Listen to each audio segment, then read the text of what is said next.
simply about people not knowing that they can swing out and express themselves creatively.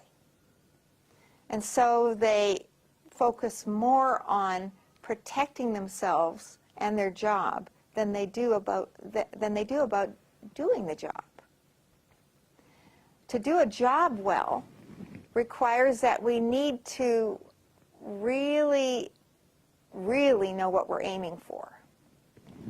It reminds me of the story of Babe Ruth, the great baseball hitter from the 30s.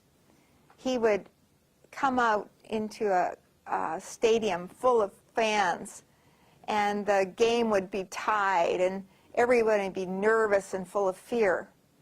And he would use his body, he'd use his connection with the crowd, he'd use his breathing and his focus on what he was going to do to basically make a declaration. You know, the ball, he would point over the fence, the ball is going there.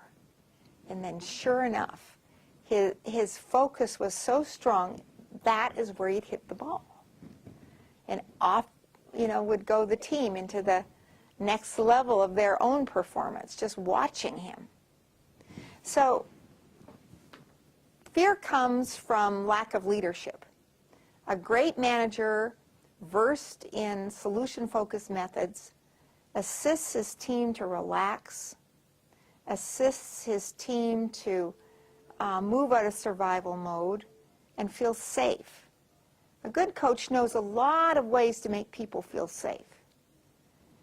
They know their job isn't on the line. They know their life is fine, that they're okay, that they're being supported. And they feel free to move ahead into the kind of thinking that really gets results for the company.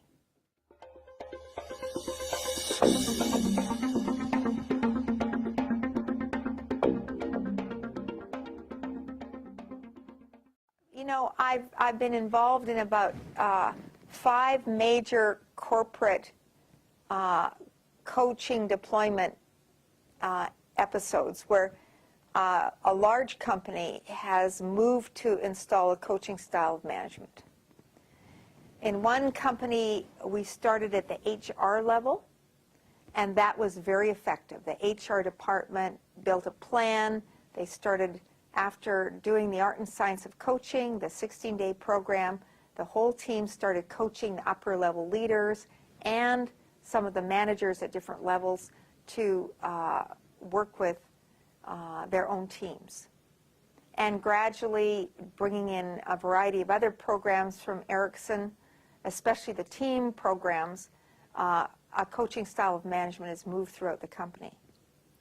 Now, in another corporation, a great big one, 80,000 people, we started right below the vice presidents of the company. Now, that also worked, but it worked in a different way. It allowed the top leadership to, domino style, start training managerial coaching with the people below them, using a lot of the coaching tools and coaching the leaders who reported to them. Both worked. And each was an effective method. In one case, we started lower than that in a couple of specialty areas of a company. That did not work. It made a difference in that company's area, but wasn't moved throughout the corporation.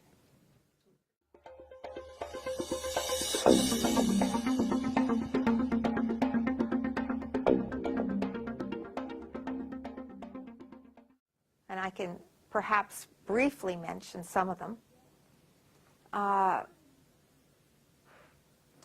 Leadership and coaching go hand in hand.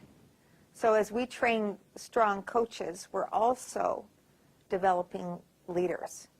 And that's the reason that coaching is so valuable in companies. Because what does a leader need to do? A leader needs to support the integrity of the company. That means they need to support the vision of the company and connect it with the values and be able to talk that at every level. They need to speak for the heart of the company and the mind of the company and the aims and goals of the company to the people around them, and to keep people inspired about the work they're doing. So that's number one. Number two, a leader needs to have a strategic focus.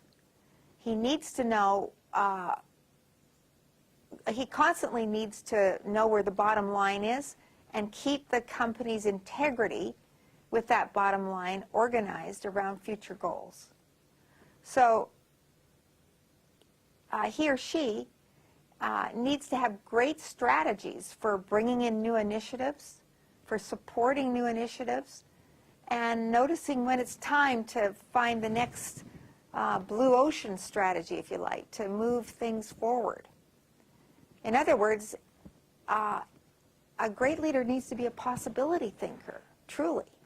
They can't just follow the same old, because even if it was a great strategy that worked once, times are changing far too fast for that. So we need to be able to think possibilities, and we need to be able to think opportunities.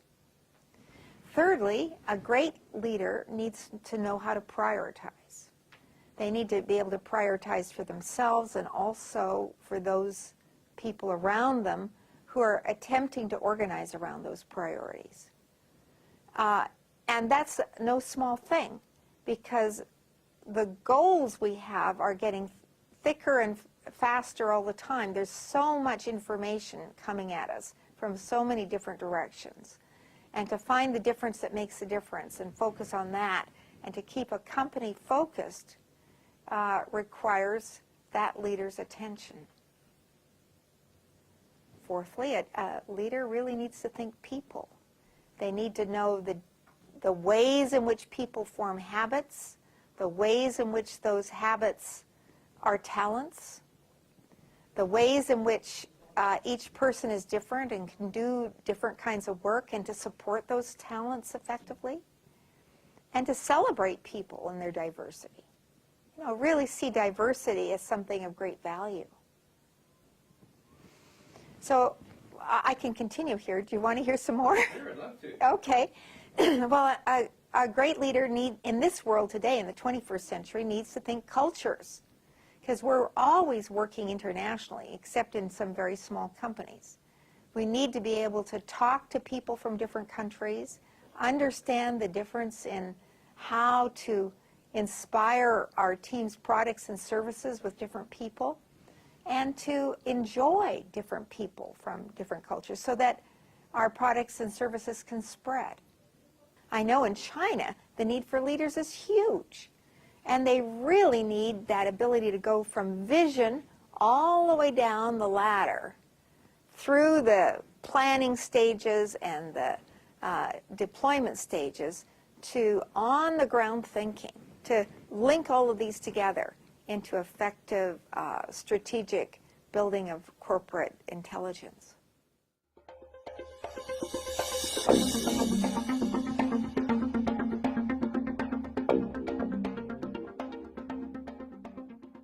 It assists leaders to have an alignment at all times with their vision and their values.